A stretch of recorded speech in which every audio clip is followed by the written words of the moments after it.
So welcome back to my channel. This is Dom and a new project for me. The second English lockdown happened a couple of weeks ago, and I decided I was going to mark it by starting something completely fresh, something completely new. Well, sort of completely new for me. And I've settled upon doing a Norman army from southern Italy, and specifically from Sicily. And I just thought what I'll do is take you through the process and the thought process around this project. One of the things that we've discussed several times on the Plastic Crack podcast, difficult for me to say, on a Monday evening with the guys, is around inspiration, around how you decide what you're going to do. And for me, I know Steve's the same, I think Martin's the same, I think Ken is to a certain degree as well. Really, what gets us excited is to have in mind a particular goal of what we're trying to achieve.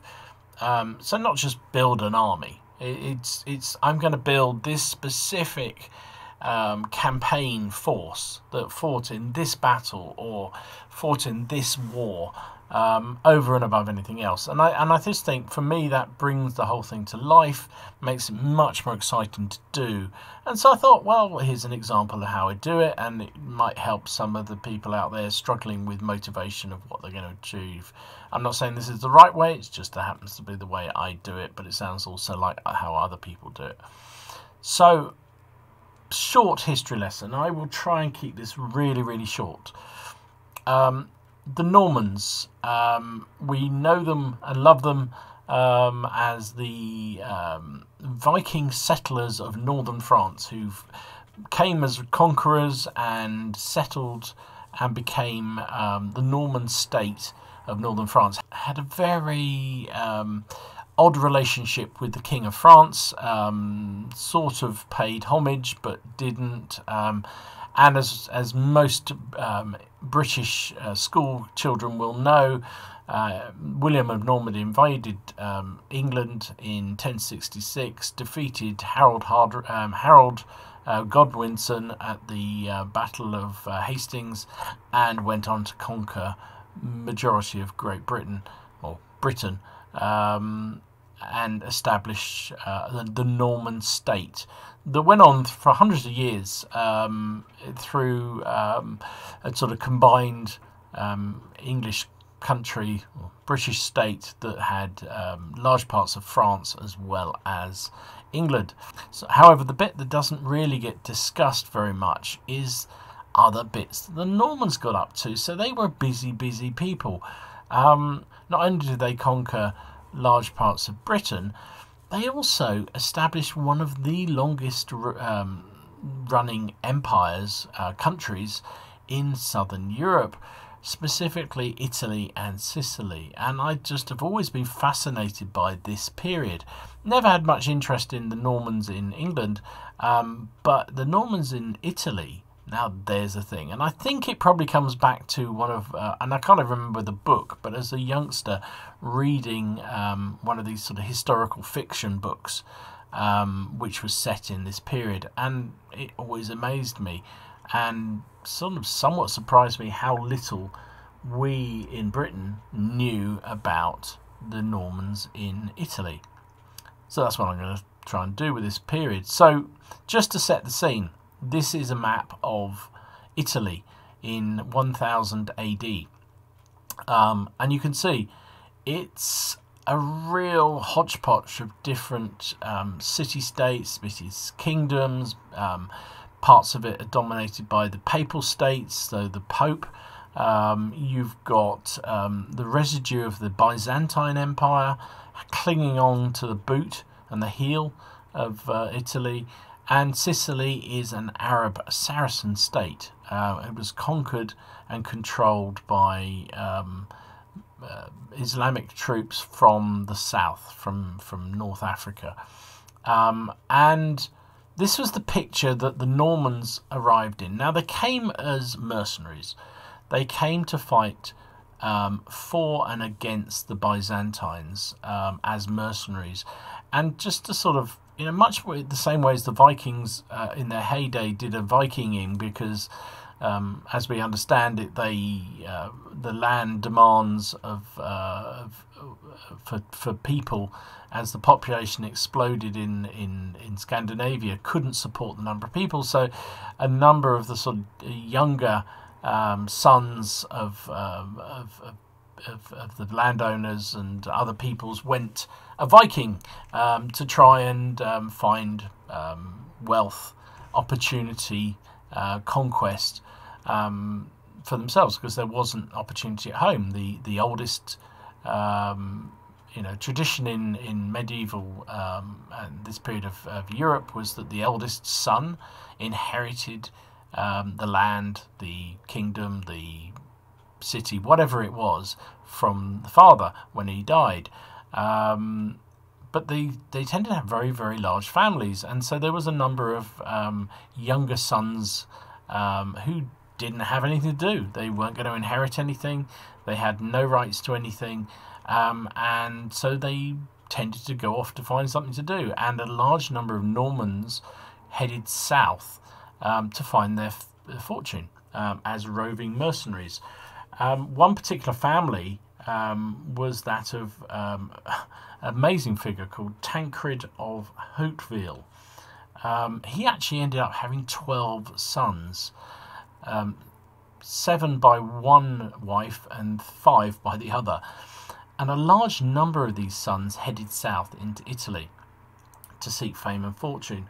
The first 2 of them, William and Drogo, were around sort of 1035. They arrived in the region, and over a period of time they slowly sort of carved out a little sort of fiefdom, an area of control, mainly around this bit, the Duchy of Almaраfi, and they started to establish a foothold here. And they did a really good job, and their subsequent sort of brothers and followers who came along afterwards started to do a really good job of sort of horse trading and sort of dealing with the Pope, with the Byzantines and all the Lombardy princes in this area, and managed to carve out a sort of kingdom for themselves through their own, largely through their martial endeavours. They were phenomenally good fighters. The sort of thing we know about the Normans is those, crushing heavy cavalry charges backed up by solid infantry, crossbows, and blah blah blah. And that was the sort of force that they built around them. But they also sort of married that with large numbers of local troops. So they used, they called them Greeks, but they was basically sort of Greek Orthodox Byzantine infantry in large numbers. And as time went by, they even started to recruit Saracen Islamic troops into their armies.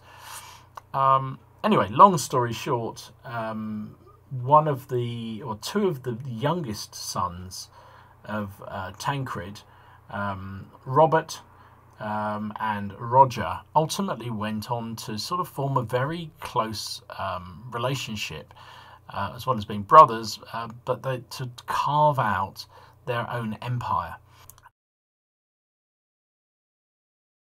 So over time, Robert and Roger managed to conquer the whole of the south of Italy and formed the Duchy of Apula and Capulia.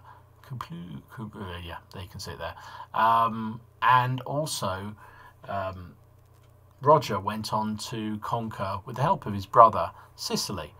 And it's an amazing relationship the 2 of them had. They were, apparently Roger was the youngest of the 12 brothers, and when he arrived in Italy, he was basically told, "Don't think you're going to get anything you're going to get anything easy just because you're our son. You've got to just because you're our brother. You've got to prove yourself worthy of the Hauteville name." And so he had to prove his worth, and he did so over a series of wars and fights and engagements. And as I say, him and his brother Robert became very, very tight together. They supported each other completely. Robert was the oldest, and Roger the youngest, and Roger always backed up his older brother. Whenever Robert needed help, Roger came to help him.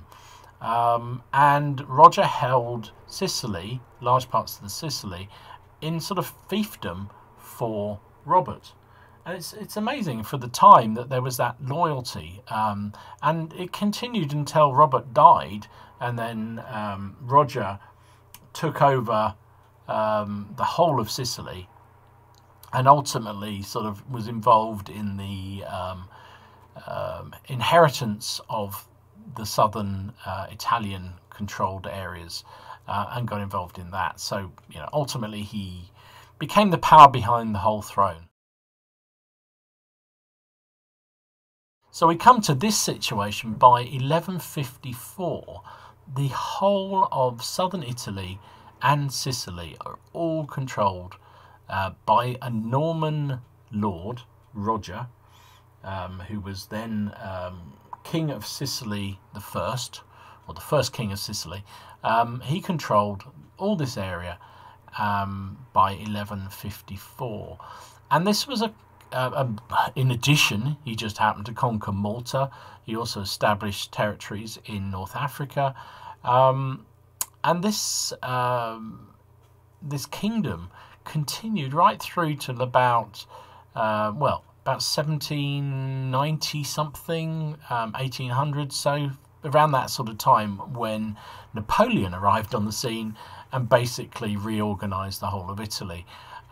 It's quite an extraordinary thing. So a band of mercenaries carving out an empire, a country for themselves in southern Europe that survived for 700 years, almost 600, 700 years. It's quite an extraordinary achievement, and very little is known about it outside of that area, I think, and a few historians. So I thought this was a really good inspiration for me to do, for my period that I'm looking to do, and for this new project I'm going to do. So, long and short of it, I am going to do Roger. I'm going to do an army based on Roger of Sicily, based around a core of Norman heavy knights, backed up by Norman infantry with some crossbowmen, but also some what they were called Greek infantry, but sort of Byzantine type infantry, and also what's interesting, I think, is some Saracen cavalry and Saracen infantry. And I think it should be a very colourful and interesting army. I think the core of that force could actually go on to the early Crusades, because some of the future descendants of the Hauteville dynasty went on to establish lands in the Holy Land. So many of you will have heard of Count Beaumont. Now, he was part of the Hauteville family dynasty, went on to establish a very strong kingdom in the Holy Lands, and or dukedom in the Holy Lands, and play a large part in the early stages of the Latin, or what's called the Latin conquest of the Holy Lands. So very, very interesting period. The Hautevilles were extremely good at manipulating local rulers to their own good, but they're also very good at moulding armies together. Generally, they fought outnumbered, and yet they managed to have an extremely talented way of combining sort of the tactics of the Norman heavy cavalry charge with the nuances of skirmishing troops, moulded all these different types of formations really, really effectively into their armies, so that they got, managed to, as landless vagabonds, effectively went on to build their own empires and countries in a very, very short space of life. And it was a very prolonged fight, nearly 100 years from when they first arrived as a family in the region to when they finally established the Kingdom of Sicily. Much of it was prolonged fighting, and it wasn't like William won battle and you're done kind of thing. These guys were fighting successive campaigns to try and step by step increase their power, increase their foothold, increase their kingdom. Fascinating. Anyway, I don't want to go on too much about this. I probably already have, but that's why I'm the inspiration for my next project and the background of what I'm trying to achieve with it. So a couple of bits of inspiration if you were wanting to know a little bit more about this period. This book here, I picked it up off Amazon, Mercenaries to Conquerors, the Norman Warfare of the 11th and 12th century in the Mediterranean. Really interesting book, covers exactly this period, talks about Guiscard, Roger the First, Bohemond, Tancred, and just takes you through sort of exactly the sort of stuff I've just been talking about here. Really, really interesting, and I'm working my way through that. In addition, good old Osprey do the Normans in Italy book, 1016 to 1194, and I'm going to use a lot of this as inspirations for my painting. They seem to have gone for very bright, vibrant colours, which I kind of want to do. Yeah, I want to do this. Interesting, really interesting. So I'm going to work my way through this. Also, I'll put a link in the description to a number of, well, a video series that I saw and was watching also, which was very, very interesting and sort of took you through the sort of the transition, if you like, from the mercenary bands to conquerors of Italy and Sicily. Really interesting stuff. So, how am I going to do this? Well, I didn't want to spend a huge amount, excuse me, rattling around in boxes. I didn't want to spend a huge amount of money on this.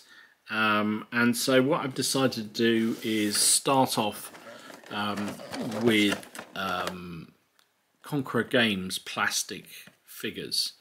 I've never used them before. I don't know what they're like. But they were doing a deal. If you bought, well, I think they do it all the time. I think if you buy 4 boxes, you get one of them half price, I think, something like that. And they're not that expensive. So I've gone for, this is the box of Norman infantry.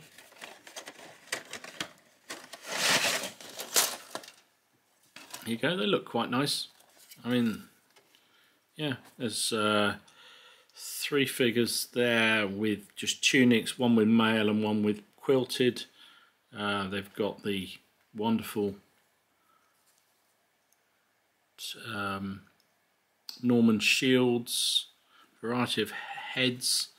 So that should be good. So within that box you get 44 infantry, which can be spear, sword and axe armed. So I got 1 box of them.